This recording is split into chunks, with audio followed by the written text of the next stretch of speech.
I'm joined today by Darren Kavanagh, who's also known as the Very Creativegan. Now, Darren, how are you doing today? I'm very well, actually. I'm getting my COVID jab on Friday in Yeovil. I live in Glastonbury. As well as being the Very Creative Vegan, I do help people with learning difficulties in Glastonbury. I did that job in December. Quite frankly, I was getting a bit insane looking at my computer 7 days a week, so I wanted to do something locally. So I'm actually a key worker right now as well, helping people. So I get my jab on Friday, but it's a lovely spring day here in Glastonbury, and I know you've got the snow, David. So Absolutely. I think we'll maybe look back at this video in 6 months' time, and you'll be talking about getting the coronavirus jab. I'll be talking about, just behind me, I've got a complete whiteout at the moment, and you're in the middle of spring. So I think we'll look back on this time and just think about how weird it was. But seriously, 12 months ago, I went to Amsterdam for my birthday, which was the 17th. And when I got back, I think I got COVID. I had all the symptoms. I was absolutely sick as a dog for about 4 weeks, had the cough for 6 weeks. And it wasn't in the news then, but when all the symptoms came in, I said, you know what? I think I picked it up in Amsterdam and brought it back. Absolutely. So sorry if I gave it to anyone. I might move away from the camera ever so slightly now. But so that's brilliant. And today, though, we are going to be talking about video, because that is your background, and especially about using video in marketing. And we're specifically going to focus on, how you can make video yourself. For example, you might want to use video on your social media, or if you're running something like a crowdfunder campaign that I know you've got quite a lot of experience with yourself, Darren.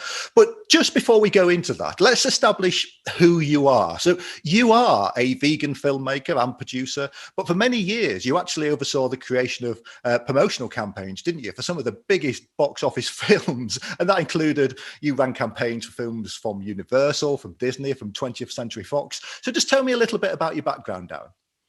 Yeah, so I've always been creative, like from 7 years old, comics, taught myself to draw.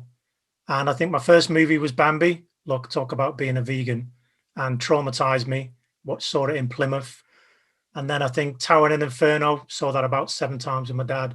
Earthquake, led up to Jaws, which they took me to see on my birthday. And that traumatized my mother, which inspired me to be a filmmaker. And I know we're going to talk about video today, but I would like to start off by just talking about the visual medium. And most of us experience the visual medium through films. Initially, as children, we see a film at the cinema or on television, and video is just another word or format for the visual medium. But for me, I am absolutely obsessed with films. I've been passionate about it for years. I went to film school in Farnham in Surrey and did a BA in film and video from 90 to 93. And that was really, really tricky for me because from a working class background, I had to work in Liverpool for at least 3 years to basically produce my grant. In those days, if you actually worked 3 years as you went into university, you got a grant. Most of the people in Surrey were from well-to-do families, couldn't afford the BBC Film School, and there was only the film school at the time. And Farnham, as well as Bournemouth, was the only other film degree in the whole of the country. Don't think it's changed that much since, quite frankly. But I was thrilled to be part of that. And so that's where I actually discovered films besides Hollywood. That's where I discovered French New Wave and Italian realism and, foreign movies, and really delved into the history of movies and filmmaking. So that was absolutely awesome for me. Fantastic. Sorry, just to jump in there, I think what you said about film being emotive, that is actually really important, isn't it? So often film and video, it makes a backdrop to our lives. We can list these titles that we watched when we were young, and they had a big impression on us. And I think because it's become so ubiquitous, we forget about the power of the moving image. Yeah, and anyone watching, look at films that have inspired you as a kid and see where you are in your life now. And I tell you what, you will be surprised by how much it will have influenced you. Like books that you read, or certainly comics, but certainly movies and books, they inspire us to. I mean, as I just said, I was speaking to someone the other day that Bambi was the first film I saw, and the first record I ever bought was Bright Eyes by Art Garfunkel, and from Watership Down, which still creates floods of tears from most people. And I'm a huge fan and aficionado of film music, and I've luckily been able to meet a lot of my composer heroes throughout the years working on campaigns. But then again, as a 10-year-old kid buying Bright Eyes for 50 pence from Woolworths, still got the single. Just then, how that kind of ingrained into me, like a notion of the emotiveness of a film like Watership Down, animals suffering, the fact that I'm a vegan today and doing what I'm doing. There is an absolute, umbilical cord link to that. And I think for all of us, it's a great thing to just so often pause and look back and see what inspires us. Absolutely. And I think you've just made that link there yourself about, the films that you watched growing up and the fact that you are now, I know that you are very ethically and passionately vegan yourself. So you do a lot of work to help other people come into veganism as well. So what was your own plant-based journey? I mean, did it start out, back when you were a very small Darren watching the Bambi film? I guess I was never a huge fan of eating meat per se. And my mum was a pretty good cook. But I always loved, we had a cat when I was very young, and I actually adored this. I actually wanted to have fur like a cat and just be stroked, who wouldn't? But there was something about that connection, to that animal. And, I'd used to go to zoos and other things, and that always felt a little weird to me. And so I've always been compassionate towards living creatures. I've always loved nature, absolutely loved nature. And, animals are a huge part of that. And again, I would see movies like Babe and Black Beauty, and, you'd have to literally drag me out the cinema bawling with friends laughing at me saying, what is, come on. But, it affected me on that level. And so, fast forward, this is my 6th year as a vegan. There was a number of, one of my early girlfriends, she was a vegetarian when I was about 19 from Portugal. And that was kind of my first introduction of being with somebody who had who changed their diet. And so that was interesting to me to see how I could start to change what I used to eat. And then, my ex-wife, who I was with for 19 years, she was a vegetarian for many, many years, is a vegan now. And so I think it was through relationships with people that I was connected with that brought me first, that brought me onto that path of veganism. But for me, again, it was the movie. I was at a point where I was really becoming tired of eating fish and certain meats, and I kind of got a lot of them out of my diet. And I was down to eggs, basically, and they were really disagreeing with me. And eggs are absolutely packed with cholesterol. They give you that cholesterol face punch. And that's why, people who have that big breakfast, mostly when they're hungover, let's be honest, and they get that hit from the egg. I used to have that hit, but then like literally 5 minutes later, it's the same with eating cheese. I would feel really like sluggish and sick and just not good at all. And I just thought, why am I doing this to myself? And just the knock-on effect of starting to research, like Cowspiracy, like a lot of people. I knew a lot about veganism before watching that film, but there was just something in that where the guy very cleverly talks about his journey and how he just went into his cupboard and made that snap decision. And there's a very poignant ending where he talks very much about, what is on your plate is the biggest choice you can make to have an impact in the world. Yes. And I just took that message on and I just thought, right, there's no point dicking around anymore. Let's just do this. So, absolutely. And I think, again, we're making that link back to the film medium and, the visual medium. I know so many people, because a film has turned them vegetarian at some point. It might have been Game Changers because they were looking at just getting better at training, or it might have been Cowspiracy or Dominion or something like that. And I think that when we're all running vegan businesses, we need to leverage this, don't we? Now, you've got quite an interesting skill set because it's quite unique as well, because it covers both filmmaking and marketing. So when we're actually looking at using video for vegan companies, it does play a huge part in marketing now, especially on social media. You can, flick through your timeline and you see almost as many videos as real photographs. Mm-hmm.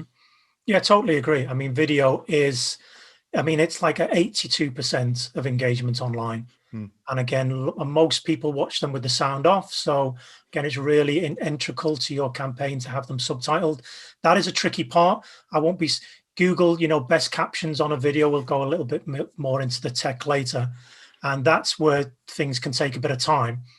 But also, I talk about, there are basically 3 types of video you can make. And my first major film work in London was at MTV for 6 months. And, you know, I'm a great music lover, visual medium, you know, both of them together. But any video does only, and this applies to any film or video, but particularly MTV is a good example. There's 3 different formats of video you can make. You can make an abstract video, a story video, or the artist, be you the person, the business owner, or the singer in that video. And every single video that's ever been produced in the world ever and on MTV is either 1 or 2 or 3 of those formats. So abstract could be just graphics. It could be a painting that's just moving with music and a voiceover.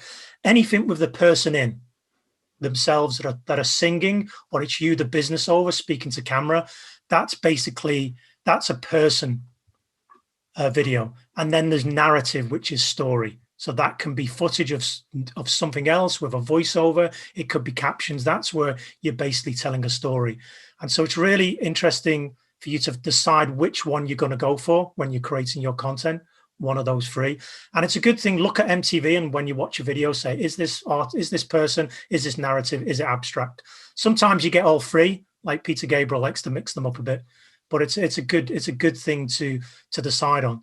And often when I speak to vegan business owners, they think, oh God, I don't want to be in the video. That's like the person video. They're like, I'm terrible. It's like, it doesn't need to be you. It could be abstract. It could be story. You know, it can feature your story, but it doesn't have to have you in it. Absolutely. And I think that's really interesting, you know, looking at those different formats, because most of us, we are familiar with the person video, aren't we? You know, because with social media, especially if we're doing things like stories and that, it's always ourselves talking to camera. But a lot of people do have a fear to creating videos, especially if you're promoting yourself or your business. And I think part of that fear is personal lack of confidence, like you just said, about appearing on camera. But there's also a technical fear as well. You know, what camera can you use? How can you edit the video? But I think a lot of people would be surprised to hear that I know a lot of the videos that you make yourself, you just use your phone. Yeah, we're at that point now, technologically, where an iPhone 11 Pro or 12 or Android with a tie mic just plugged into where you would put the headphones, and is absolutely good enough to film a HD video and works great on social media. You know, the main thing is the sound. You've got to be in a quiet environment and have one of those mics, which can cost anything from like £14 up to £100. You know, just get a decent tie mic or a mic attached to the phone so it's directional. And that in of itself is going to produce a video that people are going to watch and listen to. You know, the eye is discerning. Like Blair Witch Project is a shaky camera from start to finish. It looks grainy. But the sound on that film is immaculate. And if you watch something and the sound's rubbish, you will just disengage instantly. You just physically and just disengage from the content. That's the other thing with captions, even with the sound off. If you're reading something with that image, you tend to stay with the story. Absolutely. And I think sound is so important and it's so overlooked. But sometimes if you do have a slightly ropey visual, as long as you can hear it fine, you know, that your brain fills in the missing bits, doesn't it? And especially when we're looking at mics, I mean, I've got a couple of different mics I use. I'm speaking into a mic now. I've got the little clip-on lapel mics or tie mics as well. But you do have to buy one sometimes that works with a phone, because if you're looking at the new iPhone or something like that, they don't have the headphone jack anymore. So sometimes you need to get some kind of converter or a little bit of extra tech, don't you? Whatever you've got now, whatever phone you have, you need to research, you know, the mic for that phone, because there's very different jacks, and you know, some of the older ones you'll get the jack pin, and you need to check that it's got 3 stripes on it. Sometimes you buy them and they've got 2, and you put it in and you try and record and it doesn't work. And so there is a bit of, you know, it's not a lot of research, but you need to just put in research what is the best mic for your particular phone that you have. Let's talk about phones now. I mean, people that are watching clearly who don't want to film on the phone and want a promo that's at a higher level from a production standpoint, then again, if you don't have the kids, I would absolutely just hire a professional crew to, you know, work with, for you to talk about the script with them, for them to provide the lighting and the filming, and have them do that part of it. Because it's just, honestly, as much as you can think you can do it, it's way too much of a headache. And the things we're going to cover here now, anyone going to my website and clicking on top tips, there's like a 37-page document that talks a lot about what I'm talking about here. but in a lot more detail with a lot of links to kits and stuff, etc. Absolutely. And we'll make sure we get that link at the end of the video as well, just for people to go and download that, and that, you know, they can read this in a lot more detail. But that's an interesting point you've just made there. So I've worked with, you know, lots of different companies to market them at all different levels. And yes, some people have just brought in a film crew. Some people have done it themselves. And I guess that comes down to budget a little bit as well, doesn't it? Because I don't think I've ever seen a corporate video made for less than £3,000 to £5,000, which for some companies, that'll be an absolute bargain. But for others, that's going to be probably a little bit out of their budget. Yeah, there's a lot of ego attached to video. There really is. I mean, it's like a website. A lot of people, you know, want that shiny website, and then they're willing to invest a lot of money in it. And they really, if they were to sit down and think, what type, you know, some people might just need a landing page that's just going to generate leads for them. Do they need that 20-page website, and they spend 6 months producing it, put it out there, customs like $4 or $5 grand, and then no business comes in, and like, oh my God, how many stories I've heard like that of people engaging with a marketing material and it just hasn't necessarily worked for them. But Absolutely. again, with video, it's, you know, a lot of people are pretty savvy, and the thing is just test. You know, you can just film yourself over and over again and just play it back. Again, there's a lot, people kind of do a lot of things at work, generating clients, speaking to clients, research, but when it comes to that marketing window, they tend to squeeze the time on it so much. They don't really, sometimes that's what I find. They don't spend enough time as they should just saying, well, wait a minute, let's just really work on the strategy here and the concept. And that again comes down to the script, back to what I was saying. Say you're going to do, anyone that's watching, you want to do a 90-second video for your business, whoever you are, whatever vegan business you've got. So that 90-second video, is it going to feature you? Are you going to tell a story about your product, one of your clients, the service or the product, how you make it? Or is it going to be abstract, which literally could be music and graphics talking about your product, or even testimonials? And so once you decide on which one it is, then you've got a script, you've got to sit down. And again, I've got 27 years of copywriting experience. You know, in my role as a creative director of film marketing, I used to go in, take the brief, come back, write the script, then work. I used to do the editing for the first 8 years, but then when I built a team, I would then work with the editor. We produced the piece, and often that script would change. But you know, having Ridley Scott worked as a creative director in a film marketing company until he was 40 years of age. And so you would have seen the famous Hovis ad with the guy on the bike.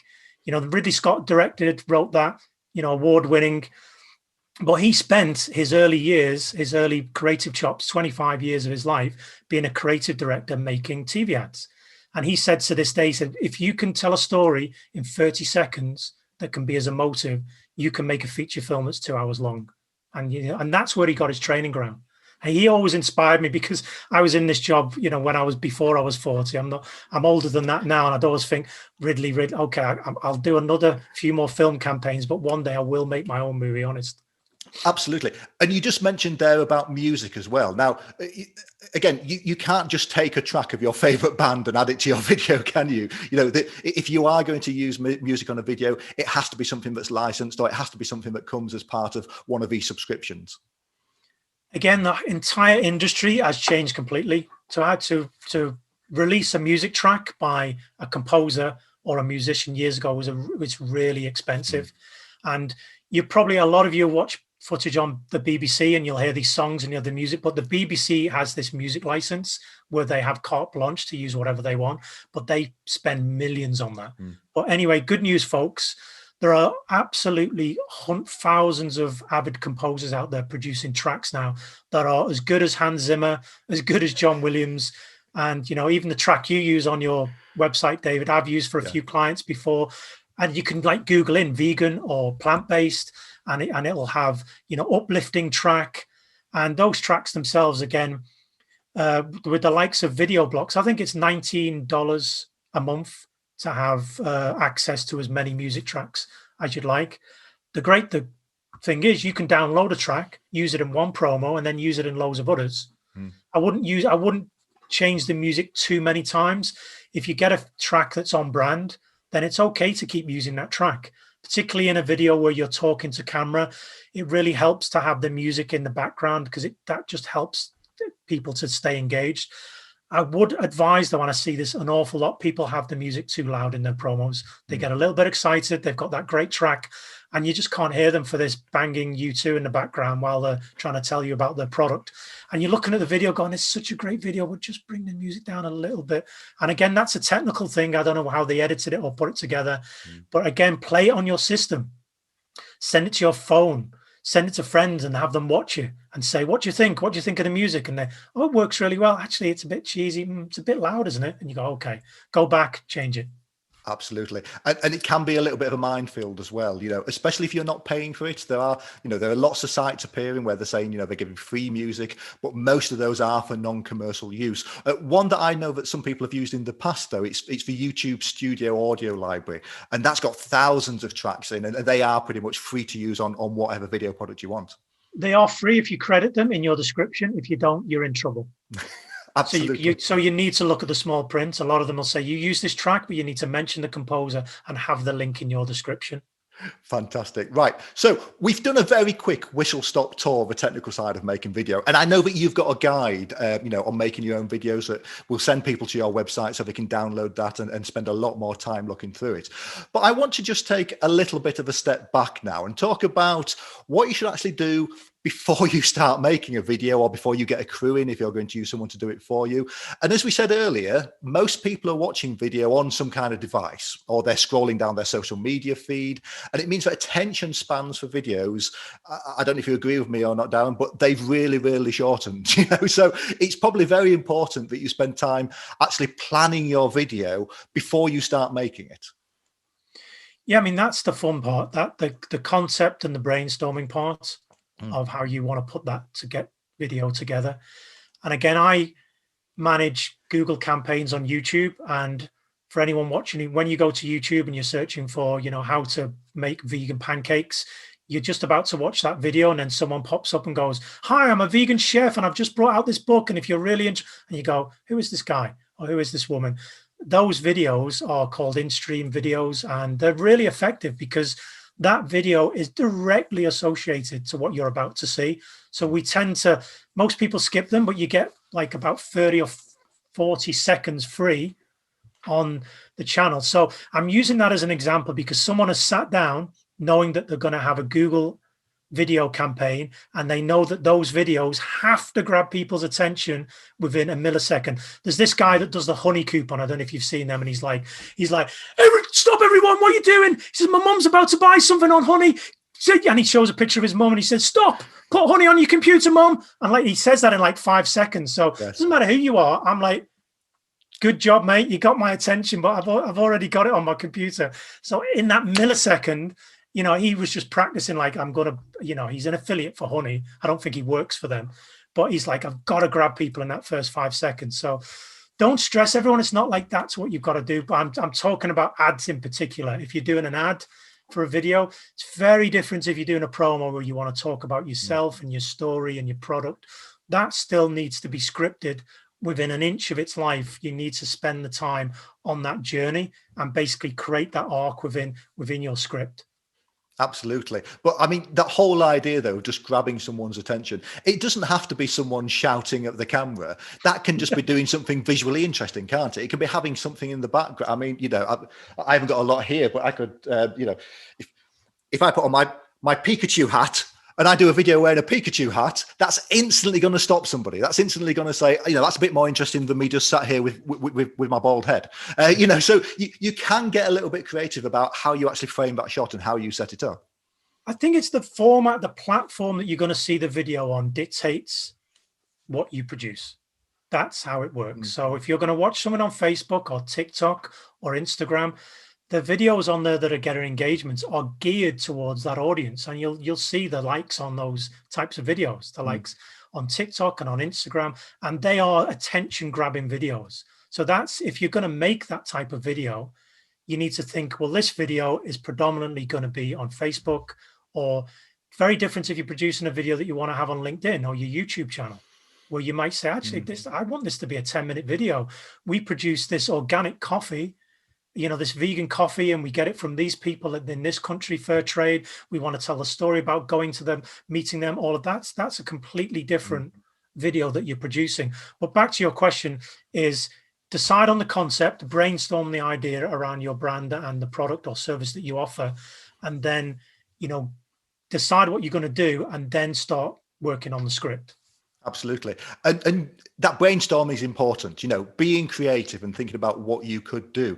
Some of the, most creative videos are the most simplest as well. You could just get, if you've got, let's say, a team full of people, I've seen great videos where people just pass things from one side of the camera to the other and they're passing between shots. You could just get everyone in your business to just record a separate line and stitch those together, just to do something a little bit different than one person sat talking to a camera.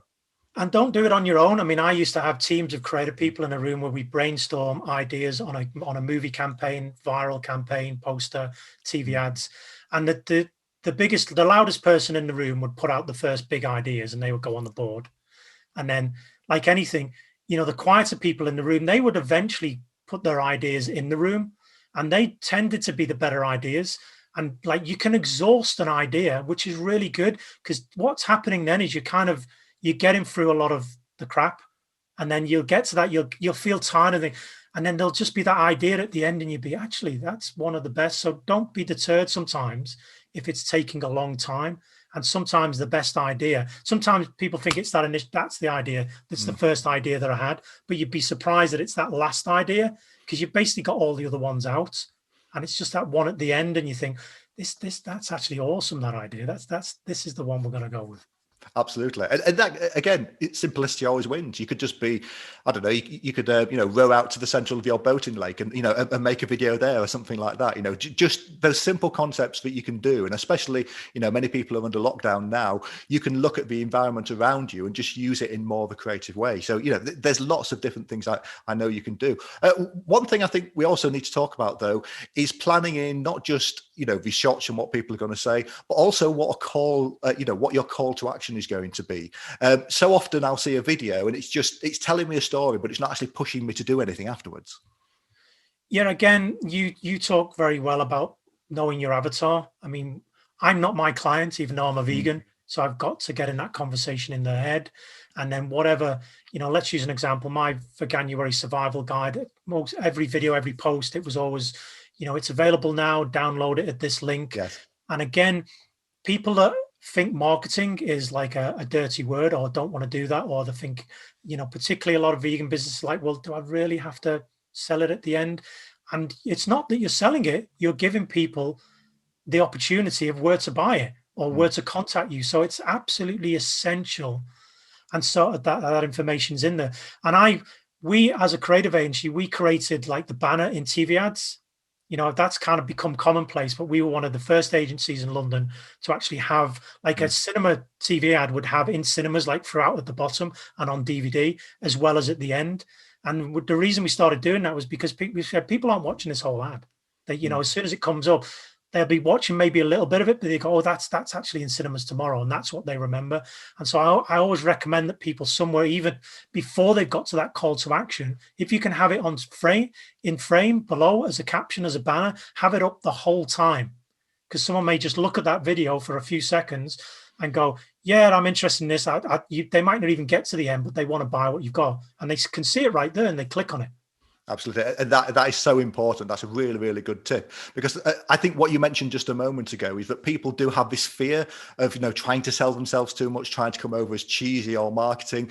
But especially if you've got an ethical business and, a vegan business as well, you're trying to change the world. If you're something like a vegan nutritionist, you might be actually helping people to live longer. Or it might be that, I don't know, so some of your profits from next month, that's what's going to go to the animal sanctuary to help that animal sanctuary keep going. So you've got a real reason to go out there and try and get people to buy your product so you can change the world. And I think if you tap into a little bit of this to say, look, I'm here to make a difference, then you don't feel quite as bad about actually asking people to buy. Yeah. Look, folks, this is a call to arms for all vegans out there. We are extremely passionate about the cause and what we do. And that passion speaks volumes. So share it with others. And, people look at me sometimes and they go, why have you got a vegan cap on and you've got a t-shirt on? Again, it's very much branding for me. So they remember it's my logo. Sometimes I'll wear this out in London and people come up to me and, I get into a conversation with them. And it's just so people remember me instantly. I'm not trying to sell bling, but I'm also proud that I'm a vegan. And so lean into that passion. And wherever it feels a little, the mind will just convince you straight away. As soon as you come up with that concept and idea, your mind will go, oh, is this good enough? Is it really? It's like that again, listening to your audience and also testing it, but then just put it out there and see what happens. But that passion, that sharing, I mean, look, folks, as we know, if we keep going on the way we are, come 2026, we might not even have a planet to inhabit anymore. I mean, it's that serious. It really is. So let's just be bold. Let's be creative. Let's create videos that are going to engage with people and go for it, man. Step through that fear, for ourselves, but for those poor animals that are, dying every day for food that, quite frankly, we don't need. We can eat plants. Absolutely. And that authenticity, being authentic is a little bit of a buzzword and people use it wrong a lot of the time. But if you can actually bring your motivation into what you're doing, that's when you start to connect with people. That's when people will actually pay attention and listen to you and feel like they know you a little bit, and so trying to get all that across in a couple of minutes, sometimes it might mean that you do speak to camera for maybe 5-10 minutes, just about how you actually really feel and about, your motivation for doing what you do. And you can take the little sound bites out of that and edit it down to something which is much more manageable. Yeah, from a business perspective, when I started to go to the likes of Veg Fest and Vegan Living and those events, the energy from people and whatever they were offering, I was just blown away, coming from the corporate world of marketing, movies, video games, you name it. I'd even been to a lot of business networking events where people are selling insurance, policies, mortgages, and you can sense when people are just doing it for the money. They are just doing it to make loads of money. And you go to someone like VegFest, speak to these people. Yes, we need to make money. We need to be successful businesses, as you absolutely rightly bang on about. But there's just something else going on. And I'm like, this is a movement. This is a business that's trying to change the way we live. And that is just so exciting. Yeah, absolutely. And just to, follow on from that. So if we're talking about a movement and changing the world, so many vegan businesses at the moment, they are trying to raise funds. And so they might be out there doing a crowd raising campaign, a fundraising campaign. And video is now playing a huge part of that. If you look at the statistics of people who go out and do a crowdfunder, for instance, of those who have got a video, even if it's one they've just made themselves compared to those that don't, it's something like a 50% uplift of the people who get videos who ended up getting funded. So I know that you've done crowdfunding campaigns yourself, some very big ones as well. And I'm guessing that video played quite a large part in that. So have you got any tips for anyone who's specifically making video for crowdfunding? Yeah, crowdfunding changed my life because I knew what it cost to make a film and I wanted to make my own. And I thought, holy shit, excuse the language. Here is a way now online where you can raise money, enough money to initially do the shoot, get the film made. So I was very encouraged by that when I quit my marketing job we talked about, and I launched myself into Indiegogo on my documentary. And Spence, this is the thing, if you're going into crowdfunding, it is an amazing journey, but you really need to put in the graft and just enjoy the process as much as possible. And I really enjoyed watching your video piece with Crowdfunder. And again, I was really surprised how few of the campaigns were using video, and again had the photograph and had great stories and were still generating really good funds. But again, having that 90-second video at the top, which is talking about what you're doing. And again, you can have so much fun with that. Biggest tip is just go and Google best crowdfunding videos for your niche and just see what's out there. And just look at a lot of them, look at what they're doing, look at the techniques they're using, listen to the script, see which ones appeal to you, and convert that into what you're doing yourself. But absolutely do a video. That connects people more than any, and go for it. Hi everyone, I'm Darren Kavanagh, film director and producer, and thanks for watching this short video so I can tell you about my exciting documentary I've been making for the past 4 years and how you can contribute to finishing it with us. The film is called Ex-Dominatrix, A True Story. It's the extraordinary true life story of one woman's transformational journey from the kinkiest dominatrix in Europe to yoga teacher, healer and spiritual warrior. Ira is her name, and she used to be a dominatrix to die for, but you'll have to watch the film to find out why. I originally met her in the UK when she visited a friend's party, and she was dressed in a full rubber latex catsuit. Being a keen photographer at the time, I wasn't going to miss the opportunity of taking a picture of her in 1 foot of freezing April snow. Over the next coming months, we did many creative projects together, and in that time she told me many fascinating stories about her life that are oftentimes were thrilling, shocking, moving, but always inspiring. This led me on to want to make a film about her life. In 2010, Ira had an event that shattered her life and changed it in ways that she could never imagine. That compelled me to make this film even more. Currently, I'm in Goa with a great crew. We've been dealing with the humidity, flash storms, and we've been discovering that anything can happen in Goa. I want to take this opportunity now to thank all my crew who've worked extremely hard on the film. We've got some amazing footage and we're really excited to share it with you all.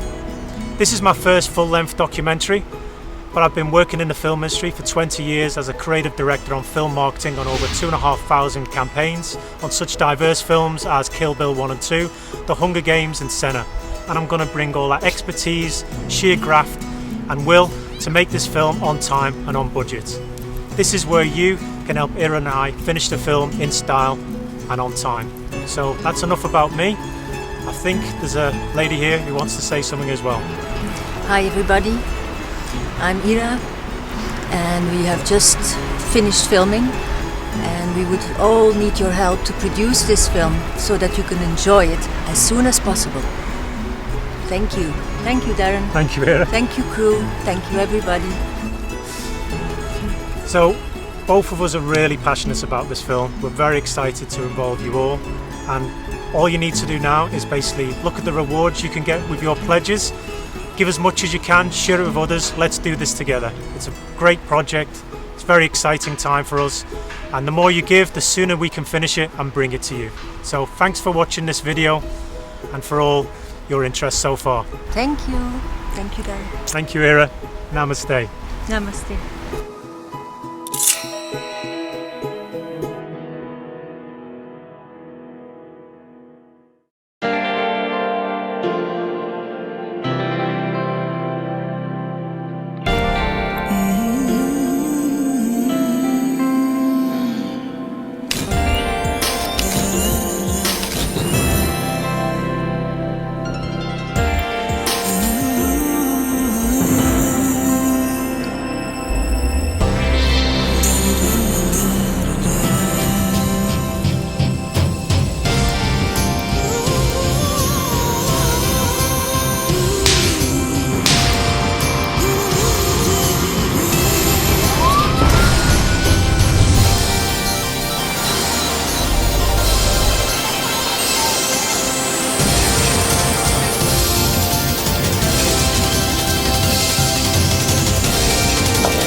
Yeah, absolutely. And I know, especially when you're looking at crowdfunders, you've already mentioned this before, but it's that first 30 seconds, isn't it? Just to get somebody engaged, to get them to know you, to understand you.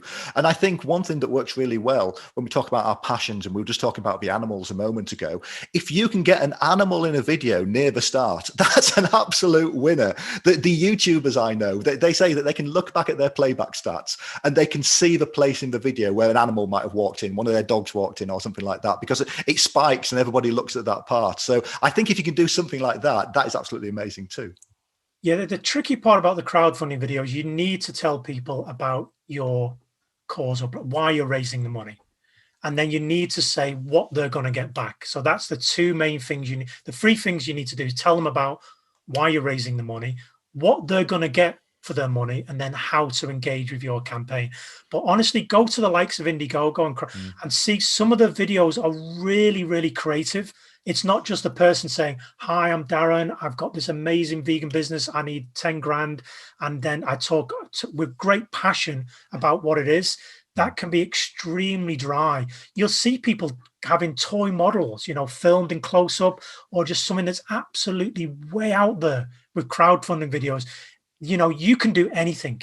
And again, the funnier it is, you know, the more original it is, people will just notice it and they'll go, this is, check. They'll share that video with people. They'll just say, check out this video. This video is hilarious. You know, and that's really important. I mean, that is really, really important, that when you're doing crowdfunding, it's all about building an audience and reaching as many people as possible. So if you've got a video that is shareable, that people are going to, you know, put onto social media, and I think this is something, you know, it's quite often overlooked as well. If you actually upload a video to Facebook or to LinkedIn or one of the platforms, it actually gets more views than if you just put a link to a YouTube embed or something like that.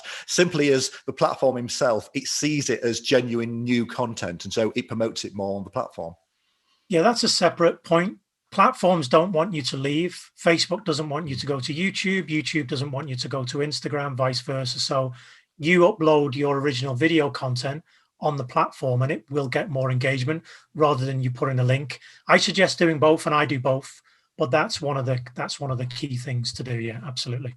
So let's just look at some more of those technical tips, because I think these will be really interesting to some of the people listening. So we just talked about, you know, microphones and how you can get better audio, especially if you're using a phone or a very simple, you know, digital camera. But lighting also, that's something that a lot of people don't think about. They just hold their phone up, you know, wherever it is, and they don't think about the lighting around you. But you can actually buy some quite, you know, simple lighting kit and rigs, can't you, just to make your video a little bit better quality. You can, David, and let's talk about if you're doing this on your own. I would highly recommend, if you have a friend, a partner, or somebody, you know, you work with who's willing to give you, you know, literally sometimes just being behind the camera it can help you out. But let's talk about if you're doing it on your own. So from a lighting perspective, everything that's lit in this world is lit by the sun and artificial light. So literally, you want to film something quickly on your phone, get yourself in front of a window, you know, and that light from that window straight on, watch for shadows on the nose, will be more than adequate, will illuminate you, will make you look natural, put those pins in your eyes more often than not if it's a really bright, short, sunny day, not shiny day. So use light from windows wherever possible. And if you want to buy kits, then you've got those circular lights now where you can put your phone in, or you have a ring light that again is going to give you those rings in the eyes. It's on a tripod. You set that up. But again, you need to be careful because light has different temperatures. So sunlight, believe it or not, looks blue on video, whereas fluorescent light looks orange. So if you've got a combination of the two, sometimes you'll notice your face in the white balance on the phone. If you've just got it on auto, will look cold orange, cold orange, cold orange. That's what it's doing. Your phone is trying to decide between the light outside and the tungsten light. So there's two ways around that. If you have a lot of daylight in and you want to use a ring light as well, make sure the ring light setting is on to a daylight setting, and then it'll look more blue. Or you can actually get a filter that's like a blue filter to put over fluorescent lights that makes it look more blue. The more blue is the more natural look. The fluorescent look, if you're not going to grade your image, can look a bit orangey and a bit sickly sometimes. Absolutely. Yeah. And like you were just saying there, you know, sometimes it's better just to get outside. And, you know, going back to my photography days, we'd always, if we had a photo shoot outside, we'd always be praying that we get a nice overcast day, because that gives just, you know, such a more flattering light. Yeah, absolutely. And a lot of these entrepreneurs, these people that you shoot quick videos who don't have the lighting set up, they will literally be in front of a window, maybe sat a couple of feet away and have the phone set up. But if for more professional lighting, and from a cinematography standpoint, it's called key lighting, which is free lights. And so the key light is the light at the front that's basically going to light the subject, me right now. You'll have the fill light, which will be behind me, that will literally, so there won't be like a stark shadow. You'd have a light that fills that space behind me.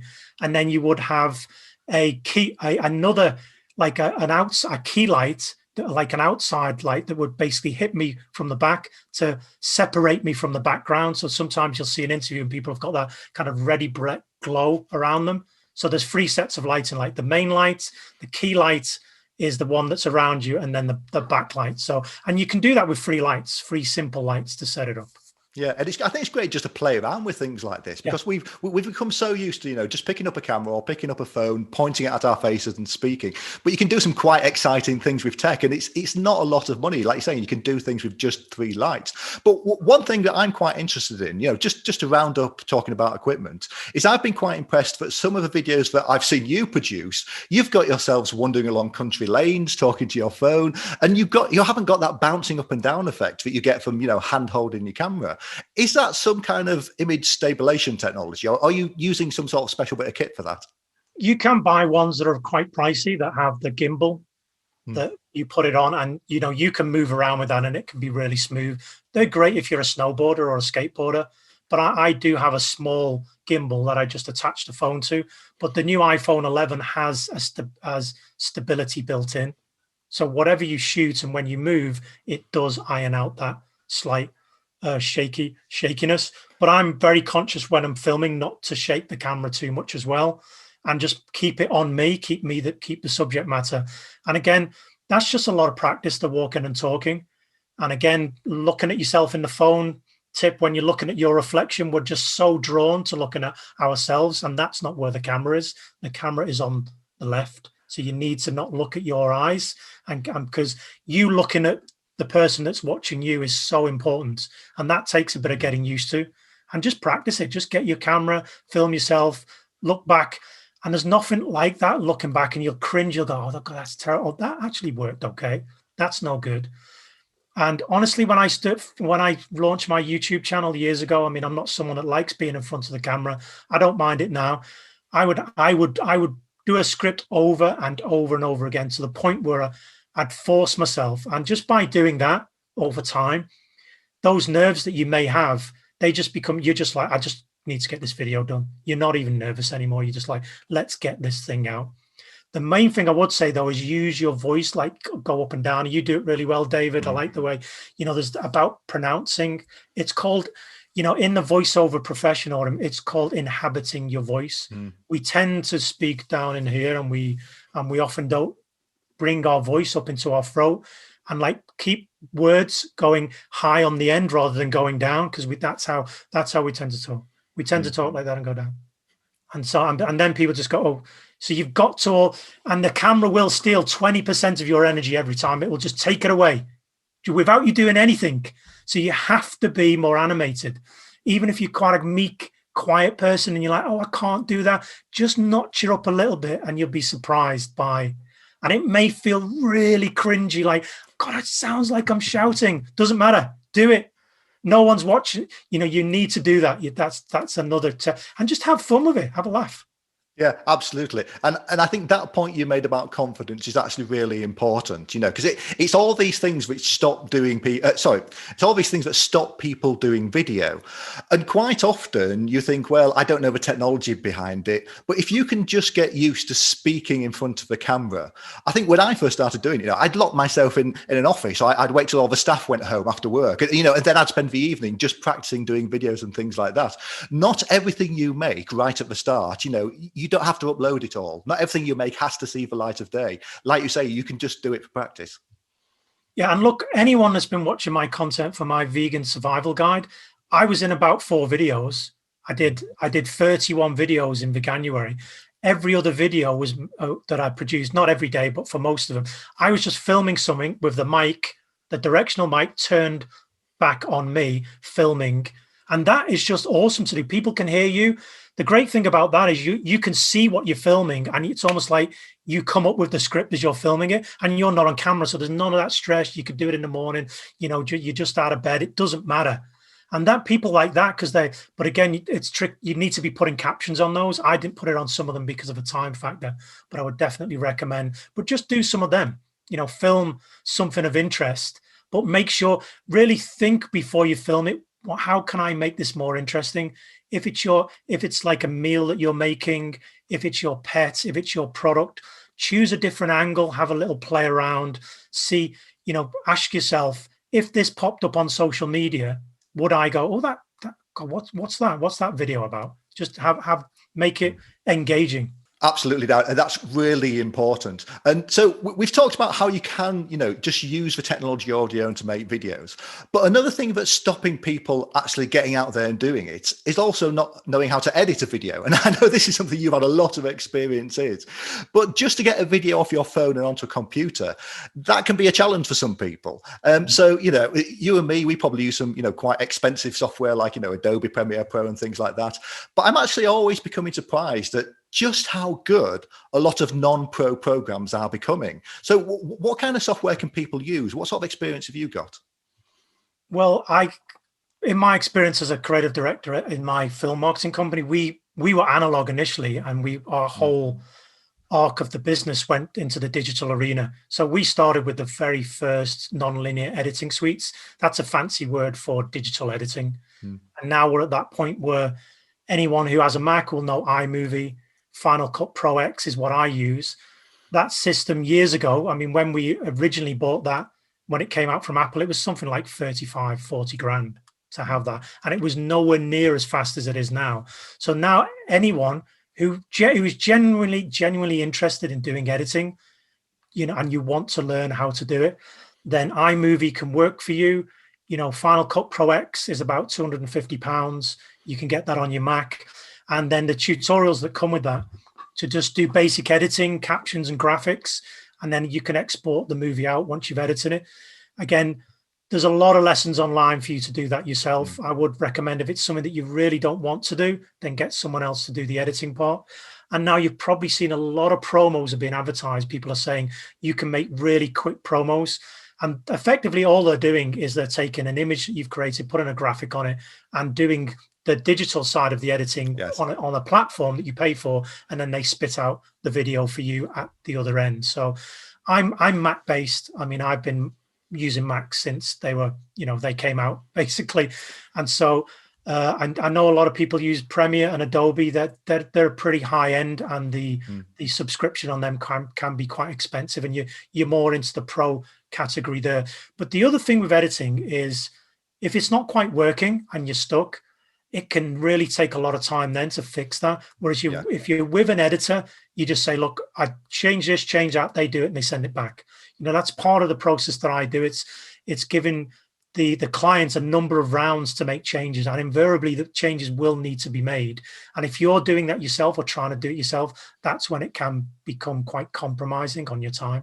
Absolutely, because I learned editing a long time ago, just because I was doing so many corporate videos and things like that, and I do use the Adobe software, but I 100% agree with that.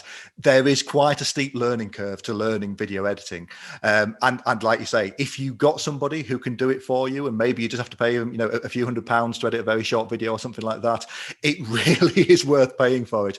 But one thing I'm actually getting quite impressed by, and I have to admit I haven't used myself yet, but there are online programs, things like Lightworks, which you just pay monthly for, even Canva and places like that. They've now started bringing in, some video editing software, and you just pay a certain amount per month to use that. So I think if you're looking for the DIY options, it's never been better than what you've got at the moment. Yeah, and they're really powerful for creating short promos, and that's what I used to produce a lot of. And they would tend to take a long time. A trailer could be 90 seconds to 2 minutes, and then a TV campaign could be 60 seconds, 30 seconds, 20, 10. But if you've got a product that you want to sell and you just need a 10-second video that talks about its benefits and its price point and shows a great picture, then those platforms are really good for that. And they're really good for sharing with social media, because the other problem is all the different formats. Instagram, Facebook, LinkedIn, you name it, they all have a different format that works better from video when you put it on the platform. And so that can be a bit of a headache as well. Absolutely. And one thing, again, going back to, some of the videos I've seen yourself putting out, one thing you're very good at is using music, images and stock footage as well. So, stock footage is video that's been created by other people, but you've got the license to use it as well. So I've seen you do this quite a lot to very good effect. So where are you getting these, this music from and these stock videos from? How can we use that in our video? Yeah, I use Video Blocks. So I have a subscription to Video Blocks every year. And that is a chap in Amsterdam created this business, and he was going head to head with iStock. And only maybe a year ago, there were two tiers. You basically paid one subscription fee and you got a selection of some of the best stuff, but you didn't get the premium shots. And then maybe just under a year ago, he said, look, the whole library now for one rate you can have access to. And some of the stock footage now is a lot more focused on really specific action. Didn't used to be. You can tell stock shots from a mile away sometimes, but they've got to such a really creative level that you can use them. But to go out and shoot the footage that some stock shot, it costs a small fortune. It really does. And so you've got a lot of high-end photographers and videographers out there creating some great content. So yeah, go ahead and use that stuff. It's amazing. I love, but again, for me, I've had so much experience of cutting with images and music that I can do it very quickly. I can get a client's brief, look at the brand and create and send them shots that they say, well, actually, this really works and looks like, that it's been shot on our brand. But highly recommended to, access. Video Blocks is the one I'd recommend. Absolutely. And if you're using an editor such as yourself, I mean, that's what you're buying. You are buying that experience of making that story and weaving different shots together that look like they go together, that look that they could have been, shot by the same camera crew on subsequent days and things like that. But it can also, as with all things in life, the more you use these video clips, the cheaper it comes per clip. Because I know you can just buy one-off clips, from iStock and people like that, and it becomes quite expensive just to buy one. But if you've got a subscription and you use it a lot, that can actually be really worthwhile. But I'm really interested in this idea that you could produce an entire video, an entire promo without actually recording a second's worth of footage. You could just create something using this stock imagery and these, background music and all this stock film as well. I would, yeah. I mean, I've done that many times, and to a lot of clients and a lot of brands, that's a great way to go. And it looks high end. It looks, looks gorgeous. It's been shot, and it's on point. It's on brief. And again, that you're using graphics on top of that. With Video Blocks, do video audio as well. You can have audio, and they do graphic packs as well. So the whole package is in there. And don't get too deterred that it's not going to be that it's not your actual product or business. You can just Google Video Blocks and go and look at some of the footage that's on there. And it can be your script talking about your business or your brand. And then I highly recommend people to do that on the Facebook business page, is get that 90 seconds of video. You don't have to even have 90 seconds. It can be 30 or 60, and use that real estate right now to promote your business, because so few people still are. And it is like the one place where video is seen by everybody that visits your Facebook page. Fantastic. Well, Darren, that's been an absolutely incredible roundup of video from DIY to getting people to help you with it. And I suspect a lot of people find this really worthwhile and really useful. However, I think some of the best advice we could probably give is the best way to learn how to do video is just to jump in and start making videos yourself. Just jump in, record something today of yourself and learn on the job, as it were. There are many how-to videos on YouTube, and if you are going to study some of them, find one that appeals to you, be it a woman or a guy or a videographer that you look at their content and you say, this is, then watch a lot of their videos. Try not to jump around, because there are so many different people. I mean, I'm at that point now where I'd like, I'm interested to know whether people within Vegan Business Tribe are interested in make vegan videos on your mobile, an easy way. I want that to be like a 5-week course just for 10 businesses, just to start off with. I'm just putting it out there just to see if 10 businesses out there will be interested in working with me over a 5-week period, where I would coach you for 1 hour a week with just the things we're talking about, but in a lot more detail. And the reason I just want to do it at that level is because there's so many other courses out there of how to make video. I want to really listen to what you're wanting, because it's so easy just to create generic how to create videos. And that's where it gets a little underwhelming, because you're like, well, that's not me. And so it's really important to listen to what your questions you're wanting. And somebody might really want scripts. They say, I've got everything, but I'm not good at writing scripts. I'm great with my iPhone, but I'm not good at editing. And, it's horses for courses, really. Of course. And I think you've hit on something really important there, Darren, because it's when we launched our vegan marketing course, it's connected so well with people because we've looked at everything from that vegan point of view. And a lot of the time, if you do a marketing course, I mean, if I go back to when I did my marketing degree, I was learning, from McDonald's campaigns and things like that. So the fact, if you can write something which is specific to your audience that you're talking with, then people just engage with it so much better. So, your idea of the course, I think that's absolutely brilliant. And I know that you're always reaching out to other vegan business owners. So if someone wants to know more about you and they do want to connect, where can they go to find out more about you? Yeah, I'm theverycreativevegan.com. And on my website, you can actually arrange a marketing call with me. You'll see there's three big green buttons at the top. One is to join my list and download the guide to essential video marketing tips. Also, I'm still offering a 10-second video to vegan businesses for free at the moment. For that length of video, I would normally charge like £100. And so that's still on there for people that join my list. But a marketing call is anyone that's watching and wants more information and just wants to speak to me and, have a chat about where you're at, particularly from a crowdfunding perspective. And just to go into a bit more detail, you can do that. And my YouTube channel, you can find me on, it's all The Very Creative Vegan on YouTube and on Instagram and on Facebook. I do have a separate Facebook group called How to Grow Your Vegan Business Online. That's the name of it. And I'm generally putting up content and other news items on there as well. That's absolutely brilliant, Dan. And thank you so much for your time today. And what I'd say is if anyone watches this and they go on to try making their own videos, please do send them into us both, so we can see them and see what people are doing. Because I think this is going to be really exciting. So thank you so much for your time, Darren. And I hope we'll catch up again soon. Thanks for your time, David. Thanks for everyone that's watching. Great to be here. Go make videos, people. See ya.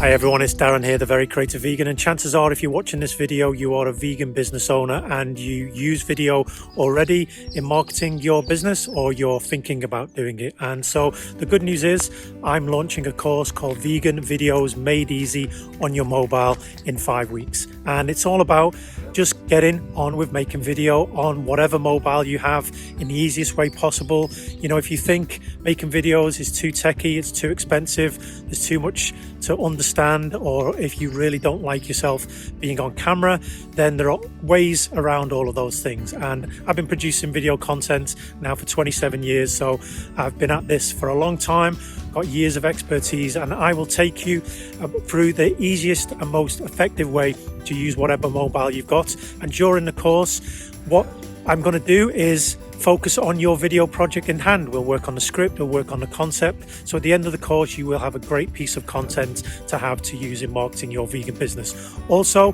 right now, I'm only taking on 10 vegan business owners who are interested in this course. So if this is of interest to you and you want to be one of those 10 vegan businesses, please come on board. Send me your name and details below, contact me in the email below, and I'll send you the information. So I'm really excited about this. Part of the real strength of this coaching course is that you'll be with 10 other vegan business owners who can give you feedback, who can comment on what you're doing as well, and that is invaluable and essential for getting great videos done. So thanks for watching, everyone. Hope this is of interest to you. I look forward from hearing from you soon, and bye for now.